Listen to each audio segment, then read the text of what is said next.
الحمد لله رب العالمين والعاقبة للمتقين صلاة وسلاما على رسوله الكريم أما بعد فأعوذ بالله من الشيطان الرجيم بسم الله الرحمن الرحيم الحمد لله رب العالمين صدق الله مولانا العظيم وصدق رسوله النبي الكريم ونحن على ذلك من الشاهدين والشاكرين. السلام علیکم ورحمۃ اللہ وبرکاتہ. تمام تعریف اللہ کے لیے جو رب ہے عالمین کا، خالق و مالک ہے کائنات سارے جہان کا. اللہ کی تعریف کے بعد درود ہو جناب حضرت محمد مصطفیٰ صلی اللہ تعالی علیہ وسلم اور آپ کی آل پر.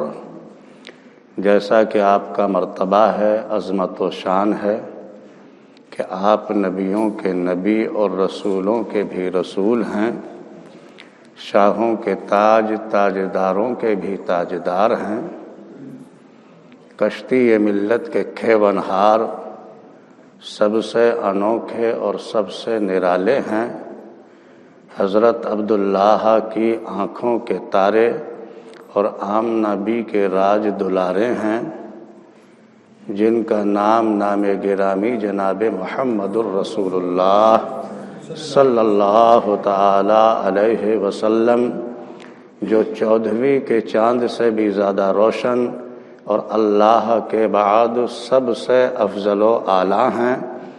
آپ کی مقدس بارگاہ میں بادب درود و سلام کا گلدستہ پیش کریں اور محبت سے پڑھیں. اللہم صلی علی سیدنا و شفیعنا و نبینا و حبیبنا و مولانا محمد مبارک وسلم صلاۃ و سلاما علیک یا رسول اللہ، الصلاۃ والسلام علیک یا حبیب اللہ، الصلاۃ والسلام علیک یا نبی اللہ.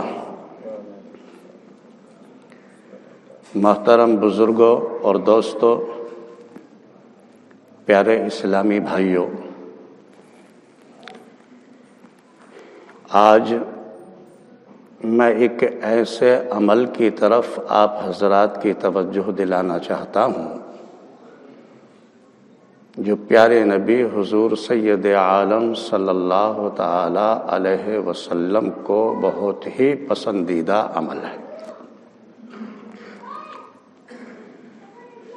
اور وہ یہ ہے کہ مسواک کرنا. تاجدار مدینہ حضور سرور کائنات صلی اللہ تعالی علیہ وسلم کو بہت ہی پسند ہے. اس کے تعلق سے آپ نے ارشاد فرمایا کہ اگر مجھے اپنی امت کی مشقت اور دشواری کا خیال نہ ہوتا تو میں اس عمل کو اپنی امت پر لازم کر دیتا، یعنی ہر حال میں ضروری کر دیا جاتا.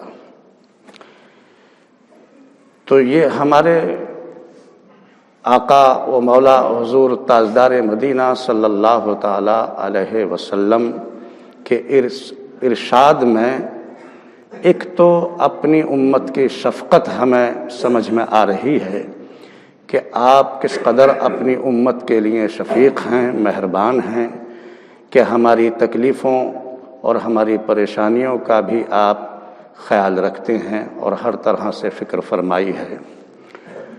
دوسرے اس عمل کی طرف توجہ دلائی ہے کہ یہ کس قدر اہم ہے، کس قدر اچھا عمل ہے جس کے لیے آپ اتنا پسند فرما رہے ہیں کہ اپنی امت کا خیال کرتے ہوئے فرما رہے ہیں کہ اگر مشقت اور دشواری کا خیال نہ ہوتا تو میں لازم قرار دیتا. یعنی جس چیز کے لیے لازم کی بات آ رہی ہے تو ہم سمجھ سکتے ہیں کہ وہ عمل کتنا پسند ہوگا. حضرت ابن عمر رضی اللہ تعالی عنہ صحابی رسول روایت کرتے ہیں کہ میں نے سنا اپنے آقا حضور تاجدار مدینہ صلی اللہ تعالی علیہ وسلم کو اس طرح ارشاد فرماتے ہوئے کہ آپ نے ارشاد فرمایا کہ لوگوں مسواک کرو، اس سے تمہیں ایک تو منہ کی پاکیزگی حاصل ہوتی ہے اور دوسرے یہ ہے کہ تمہارا رب تم سے راضی ہوتا ہے، تمہیں خدا کی خوشنودی حاصل ہوتی ہے. اور اسی طرح سے اس کی فضیلت میں آپ نے ارشاد فرمایا کہ لوگوں مسواک کرنے سے قوت حافظہ زیادہ ہوتا ہے،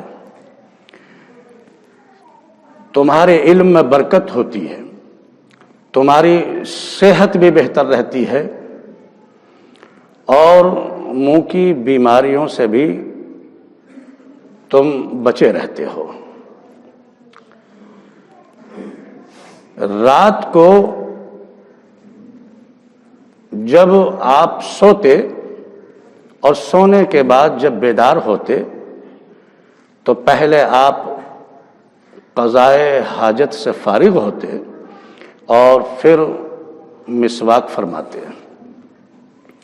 اور آپ نے ارشاد فرمایا کہ اے لوگوں، جب رات کو انسان سوتا ہے یا دن میں سوتا ہو، جب بھی انسان سوتا ہے تو پیٹ کے بخارات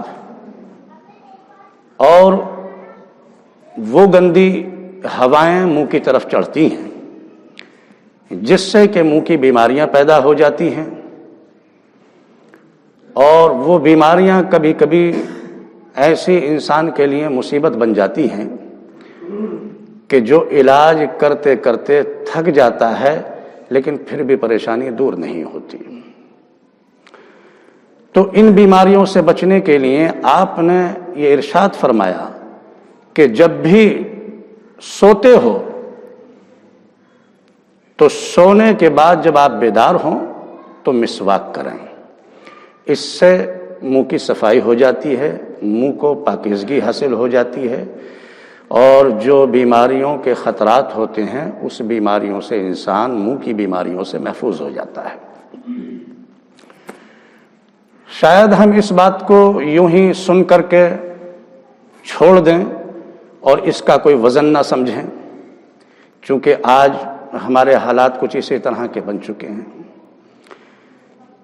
کہ نبی اور نبی کے دوستوں کے فرمان کو ہم سنتے تو ہیں لیکن ان کی طرف پوری طرح سے ہم عمل نہیں کرتے ان باتوں پر، جبکہ دنیاوی حالات کی طرف ہمارا دھیان زیادہ رہتا ہے اور دنیا کے جو بھی لیڈروں کے، فلاسفروں کے، انجینئروں کے، ان لوگوں کے فرمان یا حکم ہمارے لیے ہوتے ہیں تو ہم اس میں اپنی کامیابی سمجھ لیتے ہیں.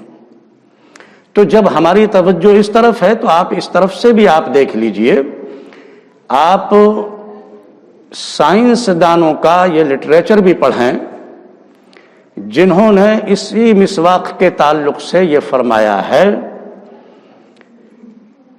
ہمارے پیارے نبی حضور سید عالم صلی اللہ تعالی علیہ وسلم کے لیے کہ نبی نے جو بات 1400-1500 سال پہلے ارشاد فرمائی ہے وہ یقیناً سچی ہے اور مضبوط ہے. اس میں یہی فائدے ہیں اگر انسان سو کر اٹھا اور اس کے بعد مسواک کر لیا تو جو منہ کی بیماری لگنے والی ہوتی ہے اس بیماری سے انسان محفوظ ہو جاتا ہے.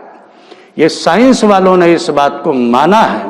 اور اگر آدمی ایسا نہیں کرتا، یوں ہی اپنے منہ میں گندگی جمع رکھتا ہے، منہ کو صاف نہیں کرتا، تو یہ بھی ہے کہ ایسی بیماری بھی اس کو منہ کی لگ سکتی ہے جس کی وجہ سے وہ علاج کراتے کراتے تھک جائے اور پھر بھی وہ پریشانی سے آزاد نہ ہو سکے۔ یہ سائنسداں کہہ رہے ہیں اس بات کے لیے۔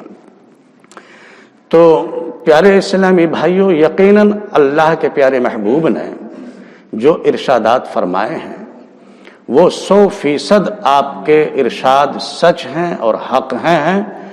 امت کو چاہیے کہ آپ کی پسند کو پسند رکھے اور آپ کے حکم کو اپنے اوپر لازم کر لے۔ یہی ایک محبت ہے کہ جس سے ہم محبت کرتے ہیں اس کی ادا کو اپنائیں اور اس کی بات کو ہم مانیں، یہی ایک محبت کہلاتی ہے۔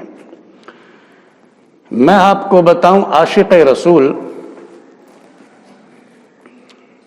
حضرت ابو بکر شبلی رحمت اللہ علیہ، حضور کے عاشقوں میں آپ ہیں۔ تو آپ نے اپنی زندگی میں ہر اس عمل کو کرنے کی پوری کوشش کرتے رہے کہ جو میرے نبی کو پسند ہے وہی پسند میری ہونی چاہیے۔ جب انہوں نے مسواک کے تعلق سے حضور کے ارشادات پڑھے تو آپ نے اپنے عمل میں اس طرح سے اس کو پابند بن گئے اس کے لیے کہ وہ سو کر اٹھتے تب بھی مسواک فرماتے اور جب وضو کرتے تو وضو سے پہلے بھی مسواک کرتے۔ ایک دفعہ ان کے پاس مسواک نہیں تھی، ادھر ادھر ہو گئی اور مسواک نہ پا کر کے بڑے پریشان ہو گئے۔ مسواک تلاش کی لیکن قریب میں کہیں مسواک مل بھی نہ سکی۔ بے چین تھے، پریشان تھے کہ جس ادا کو میں اپنے محبوب کی عمل میں لا رہا تھا آج اس سے میں محروم یوں ہی رہ جاؤں گا۔ بڑے پریشان تھے، بے چین تھے۔ آخر قریب میں نہ مل سکی تو دور تلاش کیا اور جب وہ مسواک نظر آئی تو اس نے وہ قیمت بتائی کہ جو واقعی ہر کسی کے لیے وہ قیمت سمجھ میں نہ آتی۔ ایک سونے کا دینار دے کر کے وہ مسواک کو خرید لیا اور انہوں نے کہا کہ یہ دنیا کوئی قیمت نہیں رکھتی میرے محبوب کی ادا کے سامنے۔ اس دنیا کی قیمت کو، اس کی دولت کو میں نہیں سمجھتا، جو میرے محبوب کی ادائیں میرے لیے مرغوب ہیں یا قیمتی ہیں، میں اس سونے کے دینار سے اس کو خرید لیتا ہوں اور اس عمل کو ضرور کروں گا۔ اور یقیناً یہ سچ ہے کہ یہ دنیا کیا ہے، یہ دولت کیا ہے، یہ عیش و عشرت سب کچھ فنا ہونے والا ہے۔ کام وہی آئے گا جو اللہ کے پیارے محبوب کی پسند ہوگی۔ اگر ہم اس کو اپنی پسند بنا لیں گے تو یقیناً پروردگار عالم ہم سے راضی ہوگا اور اس کی خوشنودی ہمیں حاصل ہوگی۔ پیارے اسلامی بھائیوں، وہ نماز جو مسواک کے ساتھ وضو کیا گیا، مسواک کیا اور اس کے بعد میں وضو کیا اور اس کے بعد 2 رکعت نماز پڑھی، وہ 2 رکعت نماز پڑھنا آپ کے لیے اتنا فائدہ ہے کہ اللہ تعالیٰ کی طرف سے 70 گنا زیادہ اس نماز کا اجر آپ کو عطا فرمایا جاتا ہے۔ اور حضرت علی کرم اللہ وجہہ تو یوں فرماتے ہیں کہ 99 گنا بلکہ 400 گنا زیادہ اس نماز کا اللہ تعالیٰ کی طرف سے اجر زیادہ کر دیا جاتا ہے۔ علماء کرام فرماتے ہیں کہ یہ فرمانا کہ 99 گنا زیادہ یا 400 گنا، یہ بھی بات سچ ہے، صحیح ہے، یہ خشوع اور خضوع کے اوپر ہے۔ اس عمل میں، مسواک کرنے میں جس قدر خشوع اور خضوع زیادہ ہوگا اس قدر ہی اللہ تعالیٰ کی طرف سے اس اجر کو بڑھا دیا جائے گا۔ بھائی ہم سب جانتے ہیں ایک فارمیلٹی پوری کرنے کے لیے کوئی کام کیا جاتا ہے اور ایک کام اس طرح سے کیا جاتا ہے کہ وہ محبت اور خشوع اور خضوع کے ساتھ کیا جاتا ہے، تو دونوں کاموں میں بڑا فرق ہے۔ تو اگر یوں ہی فارمیلٹی بھی اگر پوری کر لی گئی کہ بھائی چلو وضو سے پہلے مسواک کر لیں اور پھر نماز پڑھ لیں، تو یقیناً